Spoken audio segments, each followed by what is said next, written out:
हर हर महादेव, जय श्री महाकाल। रक्त दंतिका और मनकवीर, ये दोनों शक्तियाँ कौन हैं?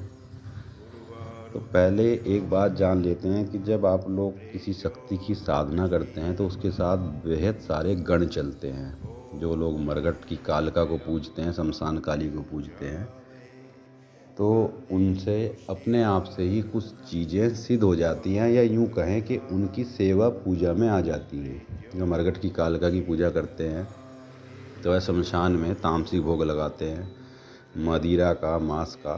तो मरघट कालिका के साथ कुछ वीर चलते हैं, जिसमें से एक वीर ये भी है।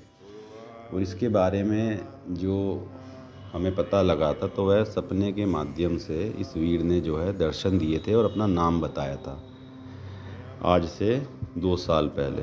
इनके बारे में हमें कोई जानकारी नहीं थी कि यह कौन है। सपने में एक बहुत बड़ा व्यक्ति दिखाई दिया, काले रंग का, जो अपने आप को मरघट का बादशाह या मरघट का राजा बोल रहा था, और उसने अपना परिचय बताया, मनकवीर। अब शायद 52 वीरों में तो इनका नाम आता नहीं है, तो इसका मतलब ये नहीं है कि जो 52 वीरों में नाम जिसका नहीं आ रहा तो वह वीरों की गिनती में नहीं आएंगे। वीर अनंत है, पर आपको उसका मालूम होना चाहिए। और मालूम जब होगा जब शक्ति आपको खुद उसका रास्ता दिखाएगी। तो जब व्यक्ति ज़्यादा सेवा पूजा करता है तो शक्ति सपने के माध्यम से उसको ऐसी गुप्त शक्तियों के बारे में बताने लगती है कि तुम्हारे साथ साथ ये शक्ति भी जुड़ी हुई है। तो जब इसके बारे में पता किया गया तो यही पता लगा कि तामसिक भोग पर यह चलता है, मरघट का देवता माना जाता है, और कालिका के साथ, मरघट कालिका के साथ यह जोड़े में पूजा जाता है और चलता है। जो उनका भोग लगता है उसमें इसका भी हिस्सा कहीं ना कहीं जाता है। तो ये तो बात हुई मनकवीर के बारे में। इनका कहाँ स्थान है कहाँ नहीं हमें नहीं पता है। बाकी जो दूसरी बात करने वाले हैं वह है रक्त दंतिका के बारे में। ये बात है पिछले गुप्त नवरात्रों की, जिसमें एक सपने के माध्यम से हमें शक्ति का दर्शन हुआ, जिसका बिल्कुल लाल रंग था। जैसे कि जब सूर्य निकलता है उसका रंग रहता है बिल्कुल ऐसे। उनके जो दांत थे वह भी बिल्कुल लाल थे। उन्होंने अपना नाम बताया था रक्त दंतिका। तो जब उनके बारे में हमने सर्च किया, पता लगाने की कोशिश की, तो एक किताब आई जिसका नाम है दुर्गा सप्तशती। उसमें उसकी जानकारी है, और कहाँ पर है ये मैं आपको नहीं बता सकता हूँ, क्योंकि वह मना है बताना। क्योंकि यहाँ पे बहुत से ऐसे लोग होंगे जो इनको पाखंड मानते होंगे या ढोंग मानते होंगे। तो उसमें साफ साफ लिखा हुआ है कि ऐसे व्यक्ति को इस रहस्य को बताना बिल्कुल मना है। आप दुर्गा सप्तशती के बारे में पढ़ेंगे तो आपको इसका रहस्य मिल जाएगा कि रक्तदंतिका कौन है। रक्तदंतिका माता दुर्गा का ही एक उग्र रूप है, जिसकी उत्पत्ति एक वैप्रचिति नाम का दानव था, जिसको वरदान प्राप्त था। तो जब देवतागण उससे परेशान हो गए, ऋषि मुनि उससे परेशान हो गए, वो बेहद ज़्यादा अत्याचार करने लगा, तो सबने माता दुर्गा का आह्वान किया कि इस राक्षस का वध कीजिए। तो माता ने अपना ऐसा एक उग्र रूप प्रकट किया, जिसमें उनके जो दांत थे वह ऐसे थे जैसे अनार के दाने होते हैं, बिल्कुल लाल।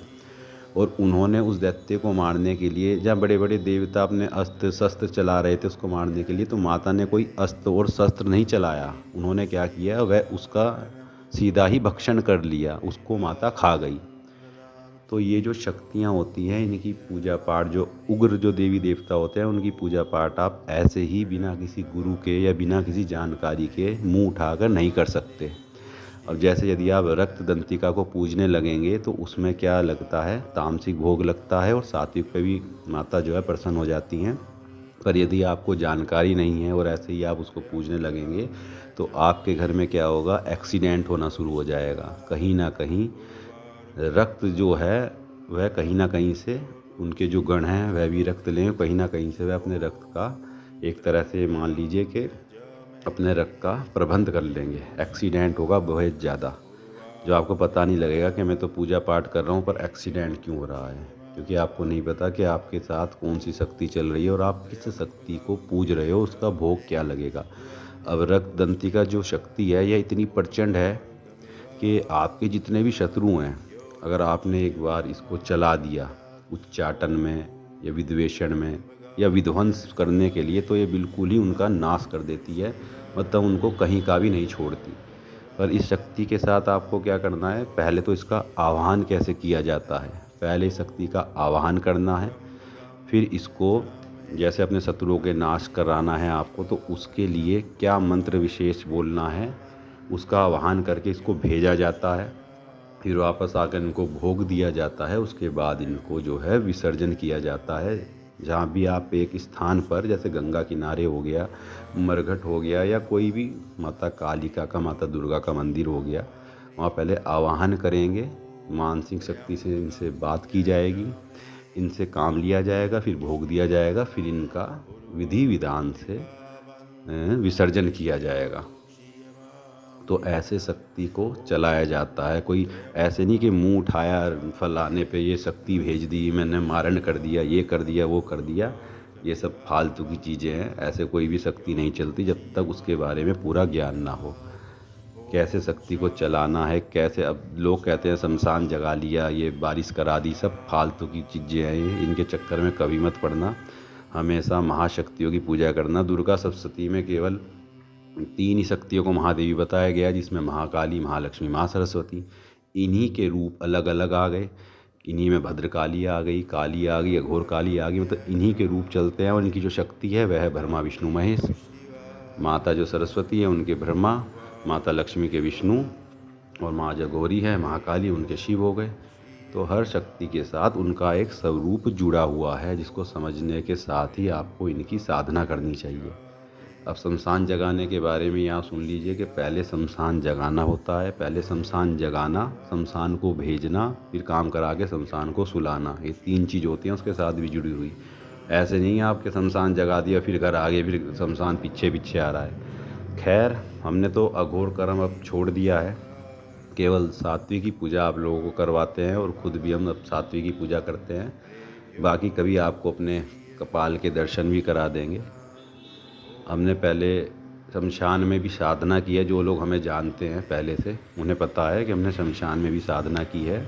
मरघट कालिका, शमशान भैरव, काल भैरव, इन सब की साधना हम कर चुके हैं। क्या इनमें अनुभव होता है और अज्ञानता से क्या इसमें हानि होती है, उसके बारे में हमें पता है, इसीलिए हम आपको बता रहे हैं। जो लोग आजकल कहते हैं ना कि 11 दिन में शमशान जागरण कर लो, कपाल जगा लो, मसान जागृत हो जाएगा, तुम्हें पैसे ला के दे देगा, सब ढोंग है। आप लोगों को बेवकूफ़ बनाया जा रहा है।